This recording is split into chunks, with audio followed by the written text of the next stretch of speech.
അന്നൊരു മഴ ദിവസമായിരുന്നു.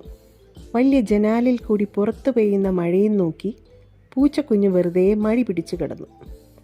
അപ്പുറത്തെ മേശയ്ക്ക് താഴെ കിടന്ന് പട്ടിക്കുട്ടി നല്ല ഉറങ്ങി.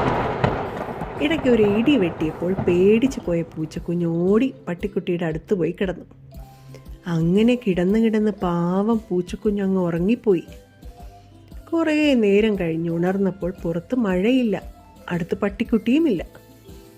പട്ടിക്കുട്ടി ഉണർന്ന് പുറത്തെവിടേക്കോ പോയി. പൂച്ചക്കുഞ്ഞിന് അകാരണമായി സങ്കടം വന്നു. പൂച്ചക്കുഞ്ഞും പുറത്ത് തോട്ടത്തിലേക്ക് പോയി. മഴവെള്ളം അവിടെ ഒക്കെ കെട്ടിക്കിടക്കുന്നു. അങ്ങനെ പോകുമ്പോൾ ഒരു ചെടി പടർപ്പിലൊരു ശബ്ദം. പട്ടിക്കുട്ടിയാണോ എന്ന് പൂച്ചക്കുഞ്ഞ് പോയി നോക്കി. അയ്യോ, പട്ടിക്കുട്ടിയല്ല, ഒരു കിളിയാണല്ലോ. അതൊരു കറുത്ത കുഞ്ഞു കിളി. ഹായ്, ഞാൻ പൂച്ചക്കുഞ്ഞ്. നിന്റെ പേരെന്താണ്?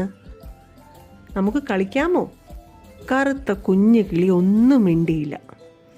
ചുവന്ന വാ പിളർത്തി അത് സങ്കടത്തോടെ എന്തോ പറയാൻ ശ്രമിച്ചു. അപ്പോഴേക്കും പട്ടിക്കുട്ടി അങ്ങോട്ട് ഓടി വന്നു. ആഹാ, പൂച്ചക്കുഞ്ഞെ, നീ ഇവിടെ ഉണ്ടോ? ഞാൻ എവിടെയൊക്കെ നോക്കി. ഇത് കണ്ടോ ഈ കിളിയെ? പാവം, അതൊന്നും സംസാരിക്കുന്നില്ല, കളിക്കാൻ വിളിച്ചിട്ട് വരുന്നുമില്ല. ഇതൊരു കാക്കക്കുഞ്ഞാണ്. പാവം, തണുത്ത് വരയ്ക്കുന്നുണ്ടല്ലോ. ഓടിക്കളിച്ചാൽ തണുപ്പ് മാറൂലേ? നിന്റെ കാര്യം, പറക്കാൻ പറ്റാത്തൊരു പാവം കാക്കക്കുഞ്ഞാണിത്. കളിക്കാൻ പ്രായമായിട്ടില്ല. അയ്യോ, ഇതെങ്ങനെ ഇവിടെ വന്നു? വിറച്ചുകൊണ്ട് ഇടയ്ക്കിടെ വാ തുറന്ന് ശബ്ദമില്ലാതെ കരയുന്ന കാക്കക്കുഞ്ഞിനെ കണ്ടപ്പോൾ പൂച്ചക്കുഞ്ഞിന് സങ്കടം വന്നു. അത് കാറ്റിലും മഴയിലും പെട്ട് കൂട്ടിൽ നിന്ന് വീണതായിരിക്കും.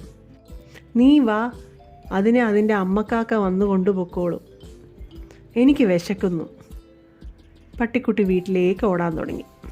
നമുക്ക് വേഗം പോയി അമ്മക്കാക്കയെ കണ്ടുപിടിച്ചുകൊണ്ട് വരാം, എന്നിട്ട് പോകാം. പാവമല്ലേ ഈ കുഞ്ഞ്, പൂച്ചക്കുഞ്ഞ് പറഞ്ഞു. എന്നാൽ നീ പോയി അതിനെ കണ്ടുപിടിക്ക്. എനിക്ക് വിശന്ന് വയ്യ, ഞാൻ ആഹാരം കഴിച്ചിട്ട് വരാം. പട്ടിക്കുട്ടി വീട്ടിലേക്ക് പോയി. പൂച്ചക്കുഞ്ഞ് കാക്കക്കുഞ്ഞിനോട് പറഞ്ഞു, നീ ഇവിടെ തന്നെ ഇരിക്കണേ, ഞാൻ പോയി നിൻ്റെ അമ്മക്കാക്കയെ കണ്ടുപിടിച്ചുകൊണ്ട് വരാം. ഒരിടത്തും പോകരുതേ. കാക്കക്കുഞ്ഞ് തലയാട്ടി. പൂച്ചക്കുഞ്ഞ് അമ്മക്കാക്കയെ കണ്ടുപിടിക്കാനായി പോയി. അടുത്ത മരത്തിനടുത്തെത്തിയപ്പോൾ അതാ ഒരു കിളി. പൂച്ചക്കുഞ്ഞ് ചോദിച്ചു, അമ്മക്കാക്കയാണോ? അത് അത്ഭുതത്തോടെ പൂച്ചക്കുഞ്ഞിനെ നോക്കി. അല്ലല്ലോ, ഞാനൊരു കുരുവിയല്ലേ. ഞാനൊരു അമ്മക്കാക്കയെ തേടി ഇറങ്ങിയതാണ്. ഒരു കാക്കക്കുഞ്ഞ് അവിടെ ചെടികൾക്കിടയിൽ കിടപ്പുണ്ട്, അത് പറയാൻ വേണ്ടിയാണ്. ആണോ? ഞാനും അമ്മക്കാക്കയെ അന്വേഷിക്കാം. കുരുവി പറന്നുപോയി. പൂച്ചക്കുഞ്ഞ് മുന്നോട്ട് നടക്കവേ ഒരു താറാവ് കുറച്ച് താറാ കുഞ്ഞുങ്ങളെയും കൊണ്ട് എങ്ങോട്ടോ പോകുന്നു. ഒരു അമ്മക്കാക്കയെ കണ്ടോ? പൂച്ചക്കുഞ്ഞ് ചോദിച്ചു. ഇല്ലല്ലോ, എന്തു പറ്റി? ഒരു കാക്കക്കുഞ്ഞുണ്ടല്ലോ, ആ ചെടികൾക്കിടയിൽ കിടക്കുകയാണ്, അത് പറയാൻ വേണ്ടിയാണ്. ശരി, ഞാനും അമ്മക്കാക്കയെ കണ്ടാൽ പറയാം. അങ്ങനെ പൂച്ചക്കുഞ്ഞ് വീണ്ടും മുന്നോട്ട് പോയി. തോട്ടത്തിലാകെ അമ്മക്കാക്കയെ തപ്പി, കണ്ടില്ല. നിരാശനായ പൂച്ചക്കുഞ്ഞ് തിരികെ നടക്കുമ്പോൾ അതാ ഒരു ശബ്ദം. പൂച്ചക്കുഞ്ഞ്, എവിടെ എൻ്റെ കുഞ്ഞ്? ഒരമ്മക്കാക്ക പൂച്ചക്കുഞ്ഞിനടുത്തേക്ക് പറന്നു വന്നു. ഹായ്, പൂച്ചക്കുഞ്ഞിന് സന്തോഷമായി. എങ്ങനെ അറിഞ്ഞു ഞാൻ അമ്മക്കാക്കയെ അന്വേഷിക്കുന്നുണ്ടെന്ന്? ഒരു കുരുവി വന്ന് എന്നോട് പറഞ്ഞു. ഞാൻ കൂട്ടിൽ നിന്ന് വീണ എൻ്റെ കുഞ്ഞിനെ അന്വേഷിച്ച് നടപ്പായിരുന്നു.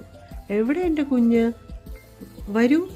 പൂച്ചക്കുഞ്ഞ് വേഗം ആ ചെടികൾക്കിടയിലേക്ക് ഓടി. അവിടെ കാക്കക്കുഞ്ഞ് വിറച്ചുകൊണ്ടിരിപ്പുണ്ട്. അമ്മക്കാക്ക വേഗം പോയി അതിനെ തൻ്റെ ചിറകുകൾക്കിടയിൽ ഒളിപ്പിച്ചു. നന്ദി പൂച്ചക്കുഞ്ഞെ, നീ ഒരു നല്ല പൂച്ചക്കുഞ്ഞാണ്, സ്നേഹമുള്ള പൂച്ചക്കുഞ്ഞ്. അമ്മക്കാക്ക പൂച്ചക്കുഞ്ഞിനെ നോക്കി ചിരിച്ചു. കാക്കക്കുഞ്ഞും തൻ്റെ ചുവന്ന വാ തുറന്ന് പൂച്ചക്കുഞ്ഞിനെ നോക്കി ചിരിച്ചു. ശരി, ഞാൻ പോട്ടെ. ശരി പൂച്ചക്കുഞ്ഞെ, വീണ്ടും കാണാം.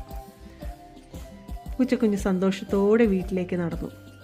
അപ്പോൾ ആരോ പറയുന്നു, നീ നല്ലൊരു പൂച്ചക്കുഞ്ഞാണ്, സ്നേഹമുള്ള പൂച്ചക്കുഞ്ഞ്. ആരാണത് പറഞ്ഞത്? അമ്മക്കാക്കയാണോ?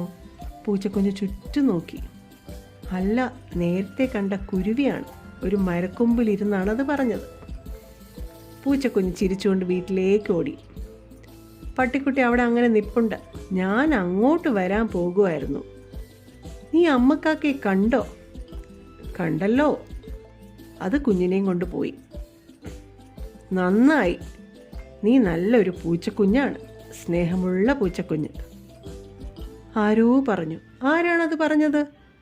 പട്ടിക്കുട്ടിയാണോ? പൂച്ചക്കുഞ്ഞ് ചുറ്റും നോക്കി. പട്ടിക്കുട്ടിയല്ല, അതിലെ കുഞ്ഞുങ്ങളെയും കൊണ്ടുപോയ അമ്മ താറാവാണത് പറഞ്ഞത്. നന്ദി താറാവമ്മേ. പൂച്ചക്കുഞ്ഞ് സന്തോഷത്തോടെ അഭിമാനത്തോടെ വീട്ടിനകത്തേക്ക്